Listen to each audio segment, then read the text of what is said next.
Yeah, we'll go ahead and start. Thank you all for coming this evening. I'm Matthew Clay. I'm an assistant professor of teacher ed here at Fort Hays. And this evening I wanted to just discuss some ideas and ways of thinking about how to explore nature, and especially how to do so safely. And so in setting this up, one of my biggest inspirations and mindsets, and actually it gives away a little bit at the end of the story because we just marked the 100th anniversary of his disappearance.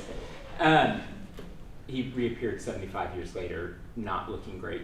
But George Lee Mallory was on the 1921, 22, and 24 British Everest expeditions. And between 1922 and 1924, he was touring the US and showing off pictures, trying to fundraise, all of that sort of thing. And this reporter in New York kept hounding him about, why do you want to climb Everest? Why do you want to climb Everest? What's the point of this? And he finally snapped back and said, because it is there. It's just there, it's interesting. And that sort of because it's there mindset, I think is something that's really helpful to bring to exploring nature. It can be something that is just interesting. There's not outside value, and that's perfectly fine. A lot of times now I think we get very focused on only doing things that we feel like has some sort of benefit or reward or whatever, and it's important to do things just because they're interesting and exciting. Like I said, 100 years ago he disappeared, so because it's there, but maybe being a little bit more cautious would have been good. So my background in the outdoors, as far as activities, I grew up camping. That was how we did family vacations. In fact, I was well into high school before we ever stayed in a hotel. I didn't realize that was a thing people could do. Right, we're going on vacation and we don't have to assemble our sleeping spot. I really, as an adult, a lot of my outdoor life started as a trail and mountain runner. So I spent several years doing long races to really long races in Colorado, portions of Kansas, Texas, a handful of other states. Sometimes it went well, sometimes it really didn't. And so that was kind of my adult background as far as outdoor activities. And then that transitioned into a lot more hiking and mountaineering type things, partially because I got slower. Anyway, before becoming a professor, I was a high school science teacher, and so although I've had my own interests, I've always had this element of taking others outdoors. So this was my first high school group that I took to Rocky Mountain National Park. The one that's laying on the ground was fine. He was just trying to nap. He was kind of worn out. He was a lot worn out. And then more recently, my research is focused on recording 360 video, which works it looks like virtual reality. You can look around, except it's real places. And going out to national parks and state parks to record that and bring it back to be able to use it in the classroom. And I'm fortunate that a lot of times I get to take students along with me on outings to collect those. So this was a January ago in Rocky Mountain National Park. That's one of the students that went along. Credit to her, we didn't camp. It was January. She hadn't really ever hiked or done anything outdoorsy, and the Rocky Mountains in January is kind of a shoving in the deep end sort of experience. But there's two of them that went. They're wonderful and champs. But that's sort of my. Did you ever hike again? I haven't asked. I think so. I assume not in January, not there. I have had a few times that I take students that it goes one way or the other, where they'll be in really tough conditions and they'll be like, I'm never doing that again. You're like, yeah, you will, but you'll pick a nicer day. And then I've also had times where it's the perfect weather. And oh, I could do this so much. It's not always 70 degrees and beautiful. Sometimes it storms. I think she did, but I'm not sure what to ask. So the thing I wanted to discuss is, this is the framework I use in thinking about exploring nature and how to do so safely. And it seems like the sort of thing you could put numbers to, but I never really do. But I try to make sure that I think through each of these elements and make sure that what I arrive at, I feel okay with the safety level or the comfort level, and I feel okay with that for the particular setting. If I'm there by myself, that's very different than we have an 11-year-old, an 8-year-old, and a 15-month-old, right? And so that changes the calculation quite a bit. So risk is just what are the objective hazards or dangers. Some of those can be very big and obvious. We've had times that I've had trips where like the objective risk we were looking at is the avalanche forecast, right? Like this very like imposing hazard. It can be sunburn. It can also be, we just got back from a family trip where it can be the 15-month-old just being done walking, like that he's walked out, and so the objective risk is a cranky 15-month-old. And some of those may be unlikely, right? Like lightning may not be terribly likely. A mountain lion pouncing out of a tree may not be very likely, but it is an objective risk. Like, okay, that's a thing that exists, but then the next element is the probability. So how likely is it that one of those things happen, right? Because there might be things that you're like, okay, yeah, that's dangerous, but it's so unlikely that I'm not even really bothered by it, right? A meteorite could clunk on my drive home, and you're like, okay, but it's so unlikely I'm not even going to think about it. But some of those, the probabilities change quite a bit, right? Like lightning changes quite a bit if you're at high elevation in the afternoon in a thunderstorm, and usually you're like, what's the odds of getting struck by lightning?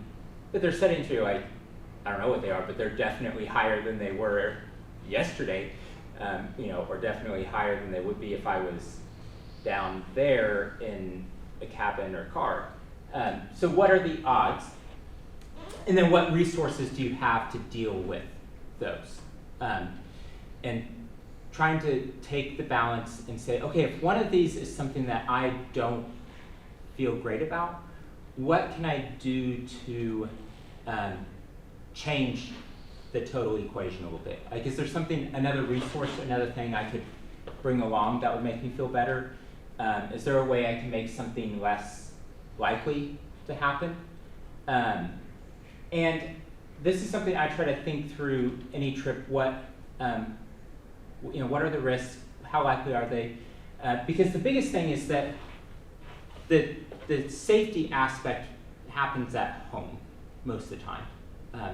So when it comes to exploring nature, most of the time the right decision is the one that's made at home beforehand that avoids a potentially dangerous situation.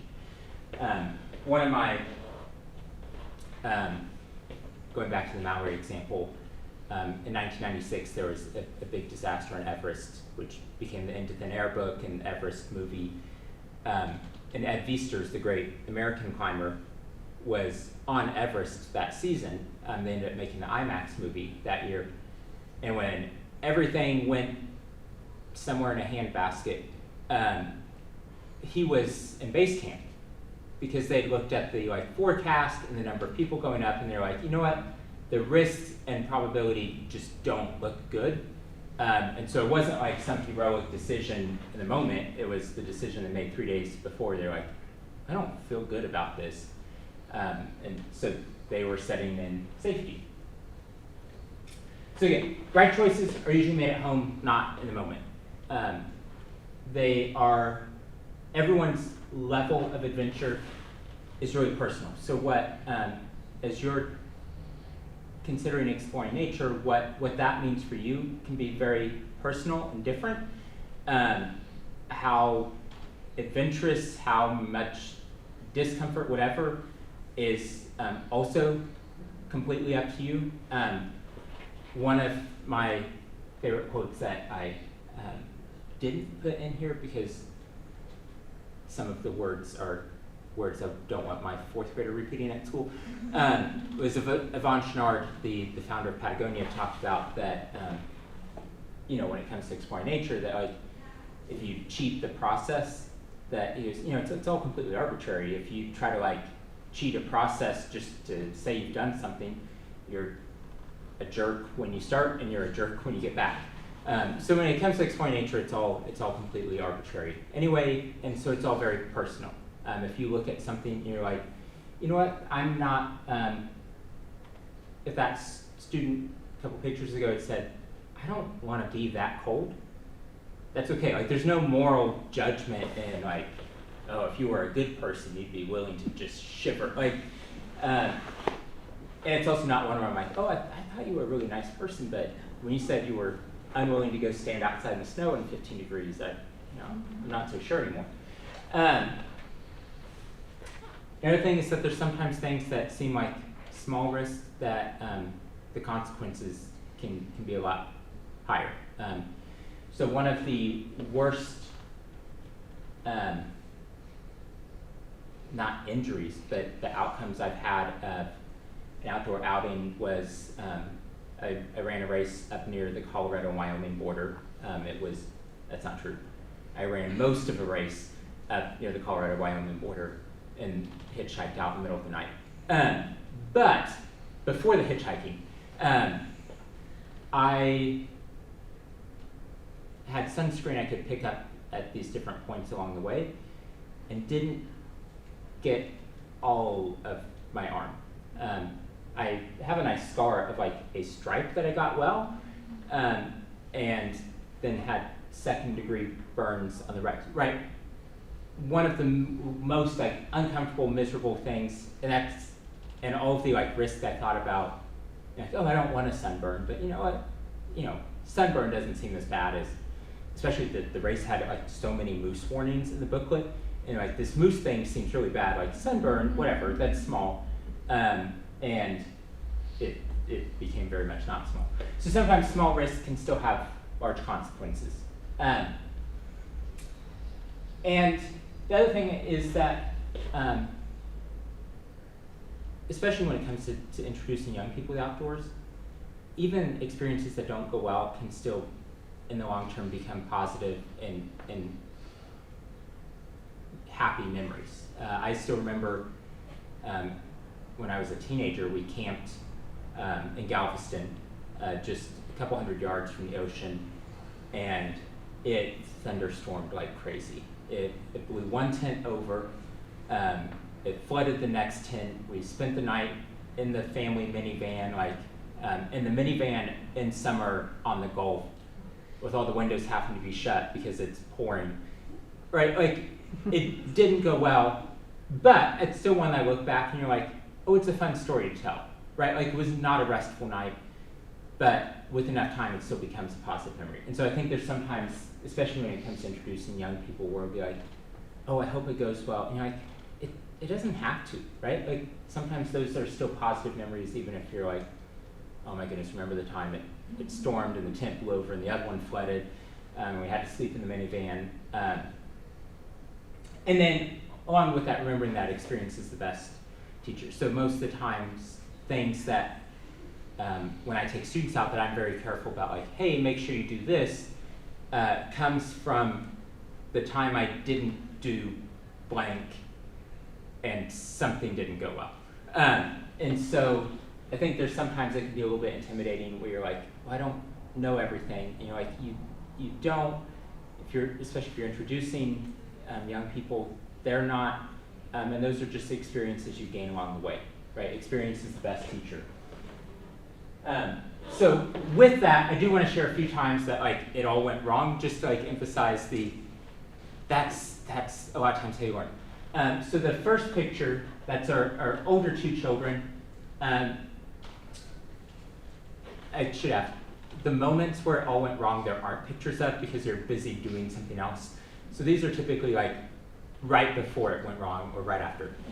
So about 6 hours after that, the little bit of snow became quite a bit of snow and wind, and the nice roomy tent that you can kind of see in the background became more horizontal than we intended. And so it was a middle of the night shoving kids in the truck, grabbing things out of it, because like a tent that has bags and stuff in it, you can't just like grab the whole tent. So like shoving things everywhere. The kids had sleeping bags crammed on top of them, like we're having to like dig them out, like, you know, they're buried in snow or something out of the back seat. One of them slept through the whole thing because after all of that fiasco, we went and parked in a Starbucks parking lot to wait for it to open. And he's like, well, why are we in the car? And we're like, because the tent blew over. Right, still, again, positive memory in the long run. Was the last time my wife slept in a tent, which correlation, causation. But that was the time we weren't like, okay, I don't like tents that have broad walls, right? Because that caught a lot of wind. That was actually the first day of the season, so late May.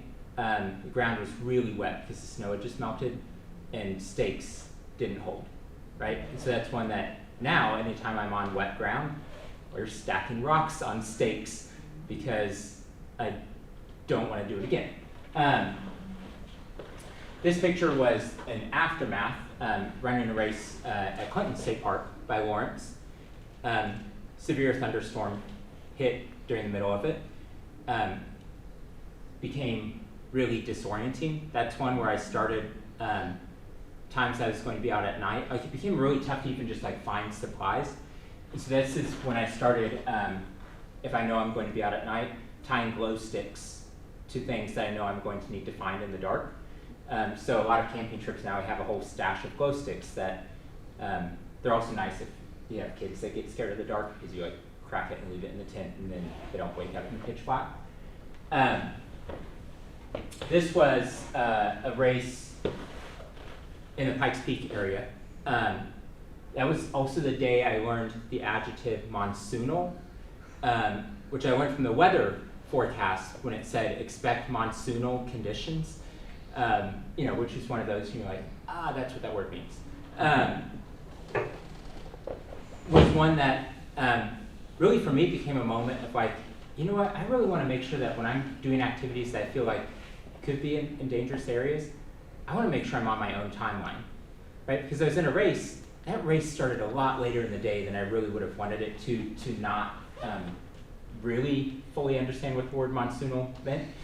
And so that was one where I'm like, you know what, I think I want to make sure that I'm setting my own timeline if I'm going to do something where I feel like it could be hazardous. And so, again, times it all went wrong. This is also the, my last memory of that trip is, it was in July. Being hypothermic under like all of the blankets we could find in the cabin. Like it was summer, like it was warm, but when you spend however many hours soaked, you aren't warm anymore. So anyway, I want to make a point of I'm not any sort of expert like within divine knowledge. I've just messed up enough times along the way that you're like, okay, don't do that. It's not fun. So, thoughts in this, whether it's for you or young people, biggest point is I think starting with just something that feels accessible, right? Because what's new and adventurous for someone is very dependent on their prior experiences. That's something that always amazes me when I take, especially students and young people that haven't really spent time outdoors. When you take them out somewhere and they're like, oh, this is really intimidating, or I'm really you know, I had a group that we were at Clinton State Park in April, and you know, for them it felt really remote. And you're like, there's a Dillon's about 2 miles from here. Right, like the lights. Right, like if this goes sideways, we can just go buy separate. Like we can go eat in a restaurant. Right, but it still felt very new and scary to them.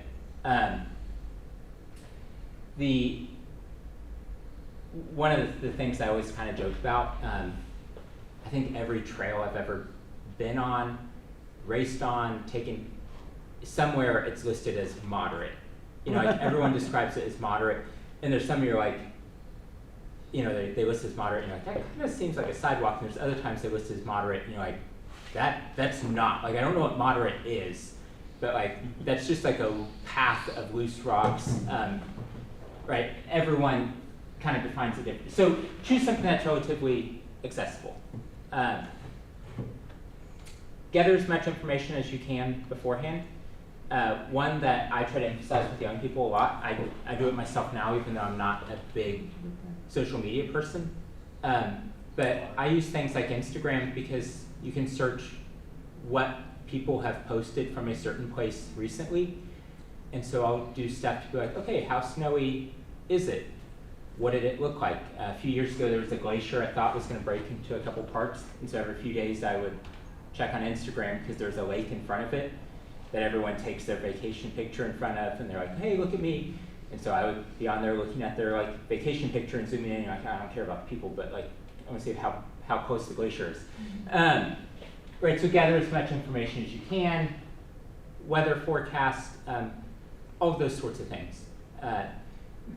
That's the stuff, I like to think of that as that's the things I can control at home, right? There's only so much I can do in the moment, and so I like to be very intentional about what I can do at home, gathering as much information as I can.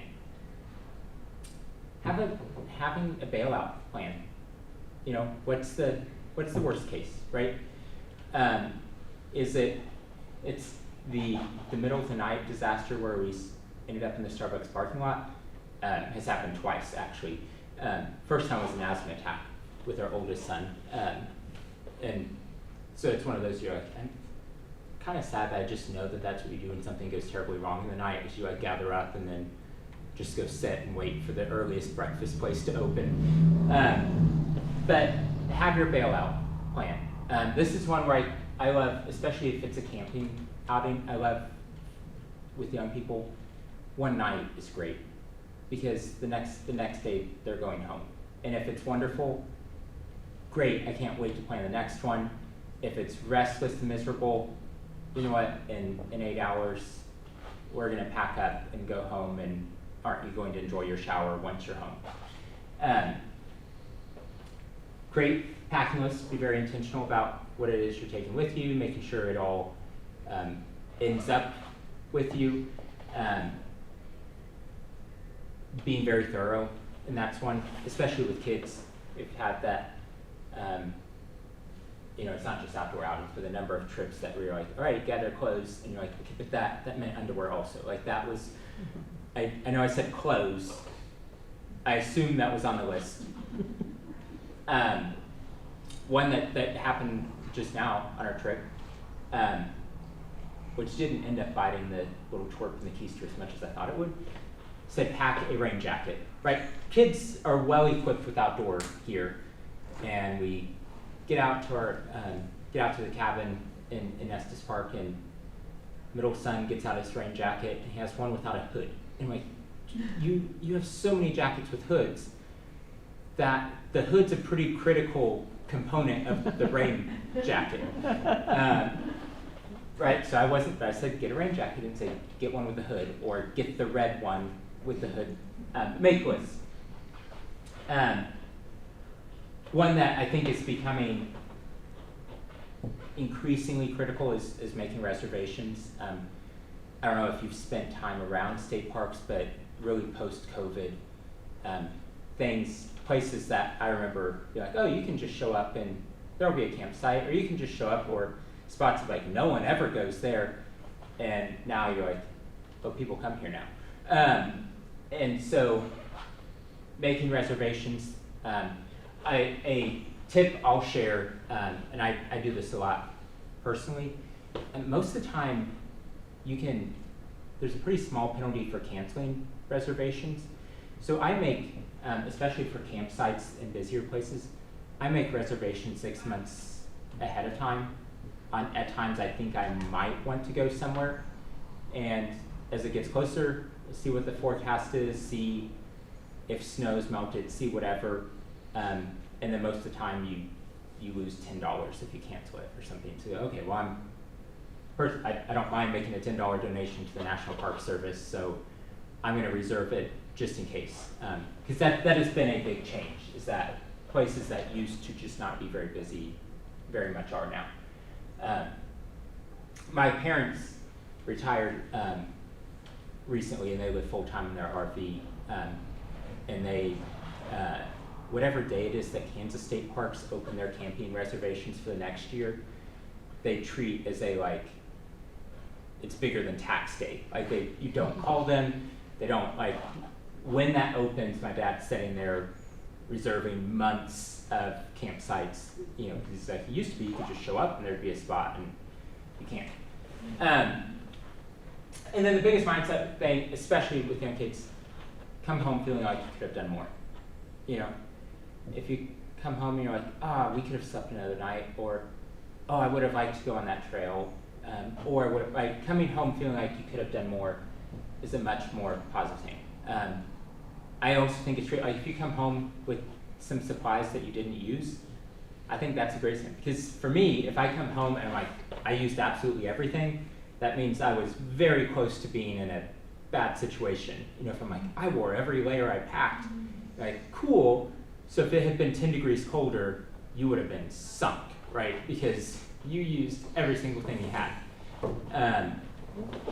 And you come home feeling like you could have done more, especially for kids, right?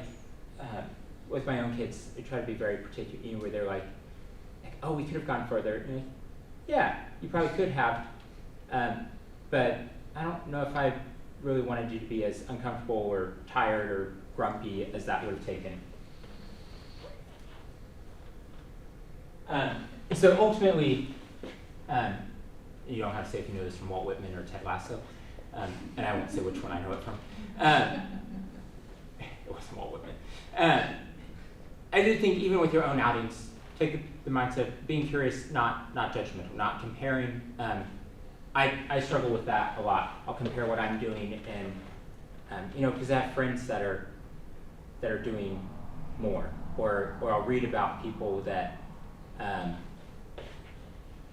even things where I've done, and I've had people that's really adventurous. I'm well, yeah, but it doesn't they did something bigger, and that doesn't matter, right?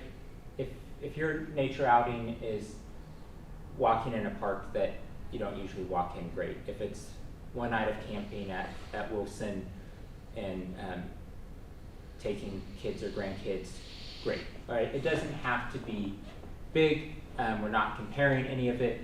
There's no, it's one that, like I said, if I told you I wasn't willing to really suffer and work hard to make sure my kids had enough food or clothes, you would probably have some judgment in that. It'd be okay, you probably just need to work harder. The first picture you saw of a race, it was supposed to be 64 miles long. I dropped out at mile 56. None of you were I thought you were a better person than that, right? There's no moral value to being willing to suffer a little bit longer. And so, especially with yourself, someone else might be doing something more adventurous, maybe going further away. That's all perfectly fine. Okay, so I had a couple pictures, and what I'd like to do is just kind of discuss, looking at some examples and talk about what are the risks, what are the probabilities, what could we do to make sure it's safe.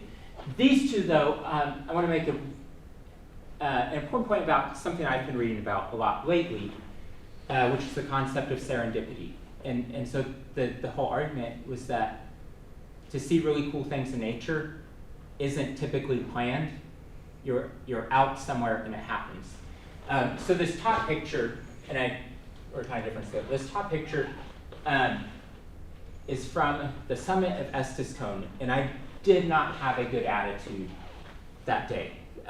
It's a mountain that I had been 90% of the way up the year before, and ran out of time. And so it was one where we were on a longer trip and thought, you know what, I should just go up there and like finish the last little bit. It's not gonna be very exciting. Like I've seen most of it. I'm just gonna go finish the last little bit. When a storm broke, it was like the prettiest sunrise I've ever seen. I had a few years where I tried to do a habit of like, I'm just gonna take one picture on an outing, because I can only pick like the picture that best represents it. And that was one where I took a whole bunch because you're like, this is the most amazing sunrise I've ever seen. I didn't set out being like, I'm gonna see a great sunrise. So I was like, I guess I might as well go finish this thing that I did most of before. This bottom one, my older two sons still do not realize how rare of an event because they're so like, oh, maybe this will happen again. You're like, it's not gonna happen the rest of your life. Last summer, we were in Rocky Mountain National Park, and the goal was I wanted them to see the Milky Way. So we went at new moon. I woke them up at 2 a.m., 3 a.m., whatever time, drove them down this really dark valley. They got to see it. It was wonderful. Driving back to our campsite, so it's 3:30-ish in the morning. No one else was out for some reason. And we came across, this is one of 4 mountain lions. So there's a mom and 3 juveniles, all eating. This is a deer that had been hit. And so we got to set in the middle of the road because no one else is out. We're sitting in a car, so there's no safety concern at all, watching these 4 mountain lions feed. And of course now they're like, oh, maybe tomorrow we'll see one. No, you won't. Like, but again, wasn't some like, I know how I'm going to see a mountain lion. It just happened to be out and like, oh wow, look at this really amazing thing we got to see. Yeah. Now they still think that, well, maybe we'll see that. No, you won't. I've seen one, well, I guess now I've seen 4 at one time. So, this scene, what are risks that you foresee? For a camping trip, what are some of the objective risks? The wind's gonna take those tents. Okay, yeah, wind. That's one that I try to be very mindful of, especially in Kansas, because the wind doesn't care what your intentions were. What other objective risks? The weather will change for sure. Yeah, so that's one that when you're doing on the edges of weather, like you just don't have a lot of cushion of like okay, it's cold. If it gets much colder, it could be problematic. I will say this is from a research trip in January. This is at Scott Lake. One of those was a couple of students that had never camped before. One of them came back saying, she's like, I'm glad I did it, but I'm never camping again. Like, yeah, you will. You'll just pick a warmer day. Yeah, weather changing. Any other objective risks or things that as you're thinking about, like, okay, if we're going out in a setting like this? You didn't have waterproof boots, or you had a chance of slipping and sliding on that stuff and injuries? Yeah, so that's one that like, and going back to the group that was in Rocky Mountain National Park in January, we spent a lot of time on like, hey, I want to make sure what you're wearing on your feet is really appropriate for it. You know, if it was July and you show up in last year's sneakers, yeah, that's probably fine. But right, cold or slipping is problematic. Any other objective risks?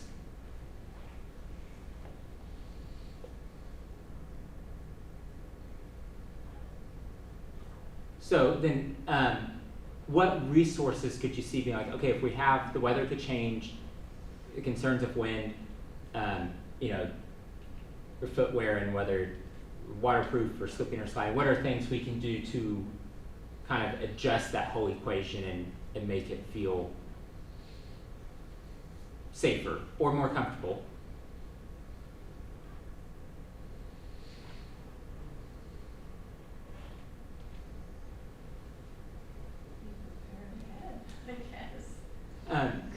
reed sticks would help. Yeah, trekking pole helps a lot with balance. The group that was in the mountains in January had spikes for their shoes also, because that had a lot more ice than snow. We had quite the stockpile of the chemical hand warmers. And in fact, I woke up in the night and like, oh, I'm kind of cold, and I'm like, man, if I'm kind of cold, those students are going to be shivering. But I laid in my tent, like I can't hear them talking. Like I'm assuming they're sharing a tent. I assume if they're awake and miserable, they'd be talking. I don't hear anything, so they must be fine. Broken down. Well, but either way, there's nothing I can do about it. And, you know, if they froze, I might as well get a good night's sleep before dealing with it. Anyway, the next morning, I'm like, okay, how cold did you get? Because I was thinking, you know, it was gonna be like, we hate you. This is the worst idea ever. Why? And like, oh no, we weren't bad. And, really? Like, I was kind of cold. I'm bigger than you. I had a warmer sleeping bag. I didn't tell them that part, but I knew it. And they spent the next like 6 hours peeling hand warmers off of every part of them they had shoved. Like they would have like a coat and then a sweatshirt and then another shirt, and there was hand warmers shoved under. And you're like, oh, so you cooked yourselves like spring rolls in your sleeping bag. Right, so those hand warmers made a big difference. We had a propane heater along on that trip. You know, it's an extra sort of like cushion. That one, we took all of our water with us. Didn't necessarily know if the water would be turned on in the park, if it'd be frozen. And so we took all of our water with us. A little thing we did on that one is, usually I like to pack water in big jugs. That one, we packed it in smaller bottles that, if they froze, would be small enough they could just like cut the top off the bottle and plunk the chunk of ice in the stove to melt, which we didn't end up needing to do. But, you know, that was a little bit of a like, okay, well, if it does get cold enough that they freeze, we can do that. That was also one night, right? Because if it was the second night, like you have to go through a day and then the second night of it. They wouldn't have had any more hand warmers. Right. Right. They used every hand warmer we had. And that second night's pretty miserable because then like you know what's coming up. Right. But again, a lot of those decisions you make ahead of time at home, and having some of those extra resources can make a big difference. Okay. It's not, but it does make me feel better. You at least tell that there's something there, and it's not just like, oh, it's some cool looking trees, but I don't. So this is a moose. Okay, there. Yeah, there's the ears. It's a mama moose because just out of frame was baby moose. Uh-oh. So what's the objective risk with mama moose? Not get between them. Right. One of my with students I always joke that one of the universal truths is that moms of any species will kill you if you mess with their babies. And mama moose really look like they have that ability. You know, there's some animals that you're like, I know you're a mom and you'll defend your baby, but like, you know, you're not that big, so I'm not as scared. Yeah, so this was one I came around the corner of a trail. Mom's there, baby's just off frame.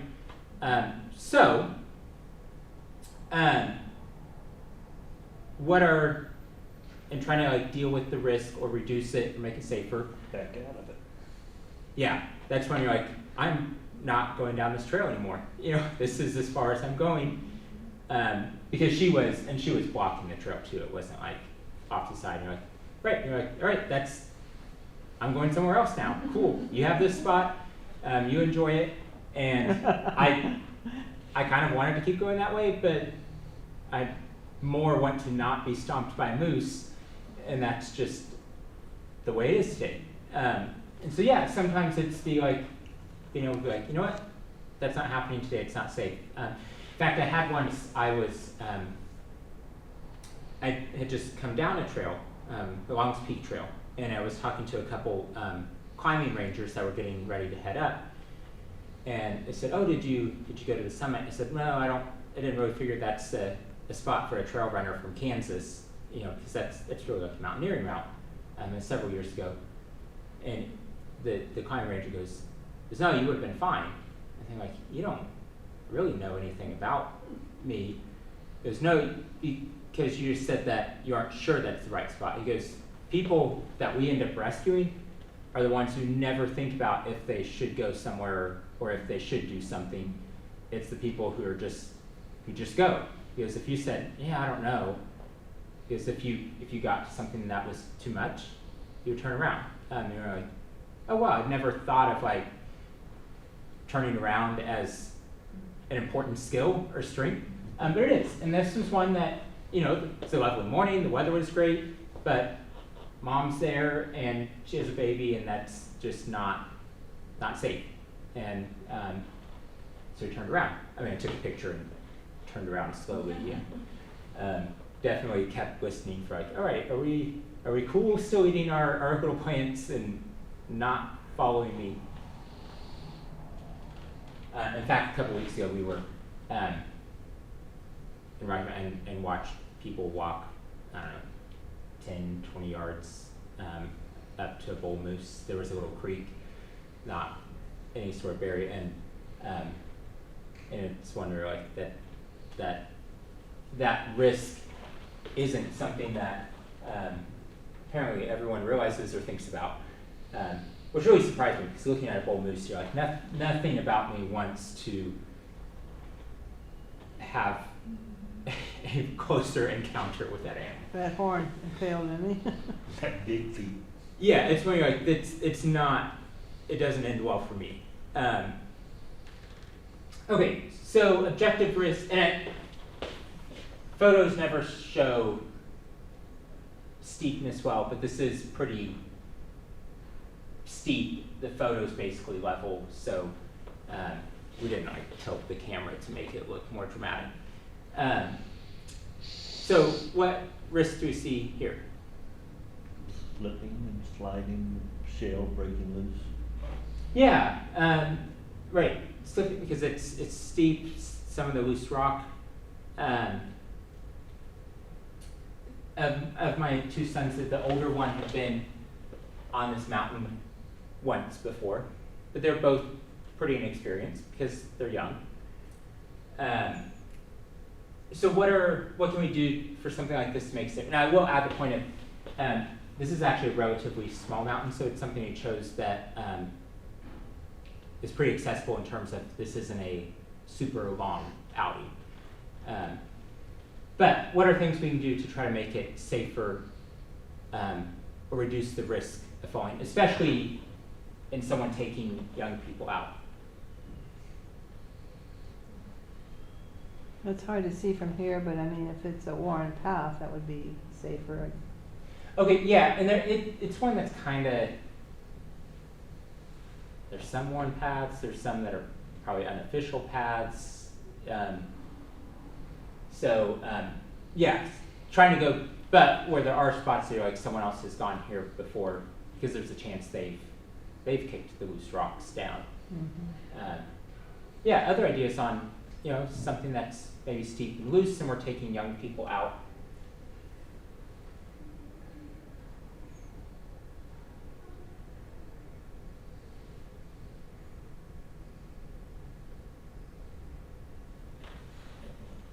Or I'll phrase it differently. Where do you think, as we're going up this mountain, where should I be in line? Behind. Yeah. So they're uphill of me the whole time. Right? Because there are times that they kind of slip and get dusty, and so they're uphill with me. There's a couple spots where it's a little bit steeper and looser, that one of them was uphill in front of me, and I took him up to his spot and like, okay, you're sitting on this rock, don't move. I'm going back and repeating this with your brother, that he's going up right in front of me. The other one is we talked about your upper body needs to be uphill of your lower body, right? Your center of weight needs to be that, especially at this age, I thought it was great fun. You feel like, I want you to fall on your butt, right? If you fall, you're falling on your butt, not face. So your center of mass is, your upper body, your center of mass has to be uphill and leaning toward the mountain. We took extra breaks, right? Making sure that their legs didn't get tired where they were on something steep and loose and with tired legs. So we took way more breaks than I would on my own. Right? And also did a lot of check-ins, making sure that we know that, like, hey, if you've decided, like, this is uncomfortable, that's okay, right? Going back down is an option. I mean, going back down is part of the plan. Going down early is Intentional. an option. Right. Another thing in this one, something I was very intentional about choosing where I took them, is that it's not somewhere busy, right? So we can go slow and we aren't worried about, is there a line behind us? Is there someone ahead of us that's kicking loose rocks? There's no one else around, so you could be pretty slow and intentional about it. We also started really early, so if we need to take 30 minutes longer than I thought it would, no big deal, right? There's no storms, we're not worried about it. Pack plenty of snacks, all of that. Also made sure, to your point about like waterproof shoes, that they had shoes that had soles that were rugged and designed for that sort of thing. Because otherwise they would have tried to do it in their Crocs. Whoa. So this, and trying to be considerate of the time, this is when I'll be honest, I messed up a little bit or got a little bit unexpected. My goal in this outing was to go up to this glacier, and this is all loose rock. That loose rock is really slow going. And so in that case, the best resource I could give myself was time. And so this picture looks dark, not because it's about to storm, but because it's just before sunrise. So I knew that I had all this loose rock to go through. It's gonna be slow going. It's actually one, the guidebook said there's a rough trail, which there was in the late 90s. But several rock falls now, there's about 10 foot of rough trail, rock fall. Somewhere over there, there's 10 more feet of rough trail. All sorts of inappropriate words were said navigating that. No one else was around, so. Excuse me, can you tell us where this is at? Yeah, this is Longs Peak in Rocky Mountain National Park. Okay. So it's actually the Colorado state border. That's the mountain on it. Okay. And this is the Mills Glacier. And so in that one, it was when like, okay, I know I want to do it in the daylight on that loose rock, but I want to give myself as much time as possible. So I got to this point in the dark and sat and watched the sunrise, which was beautiful, and then started picking my way around. It was also another time of, there's a gully up here of snow, and I'd had the thought of like, maybe that's something I want to go up. And then looking at it, you're like, that's not something I want to go up. And that's fine. Having something you look at and you're like, I thought maybe I wanted to do that, and no, I'm good here. So time's a great resource. And then to make sure we have time for questioning.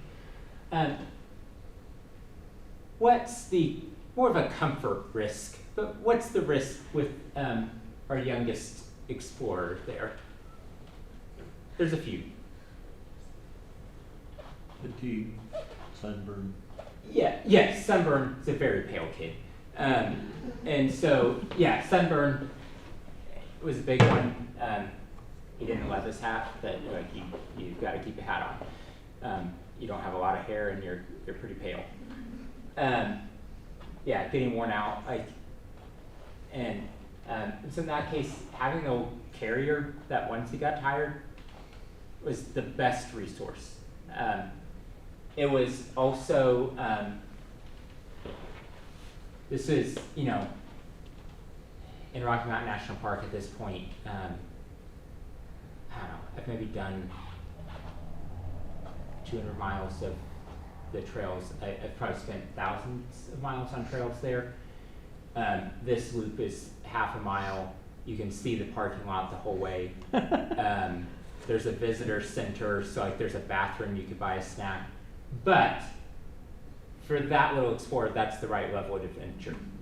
Because he just wanted to wander along, find pine cones, drop it, find a better pine cone. And it was a great time.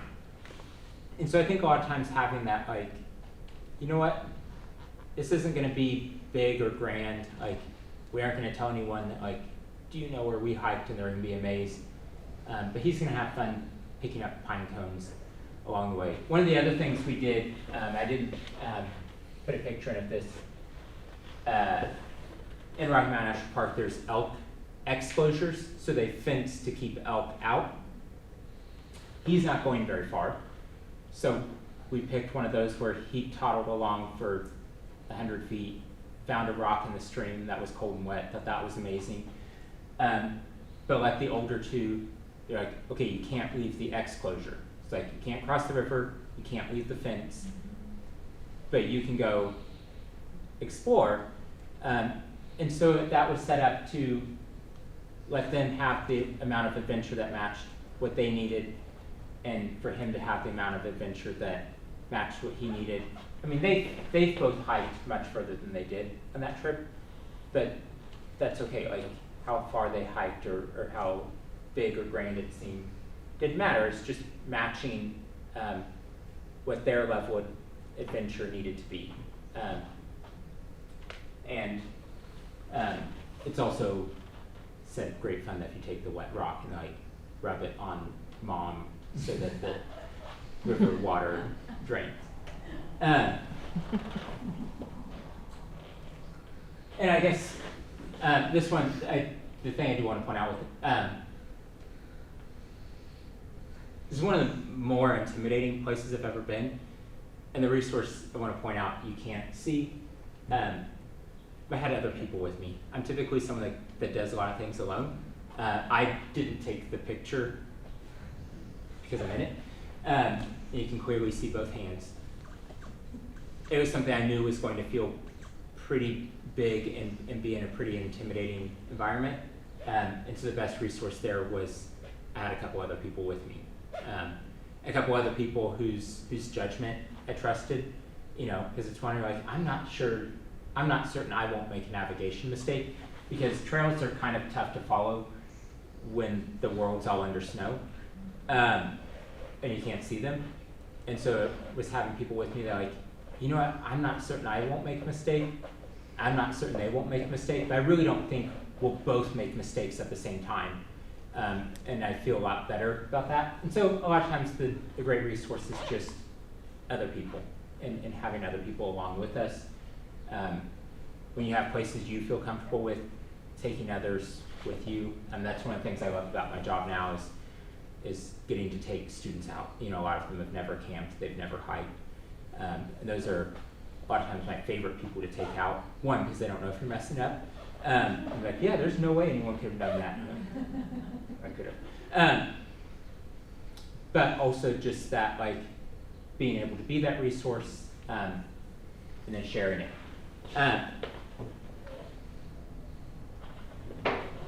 There's my email. What questions or thoughts or comments? Like I said, I appreciate your time, taking your time to come here.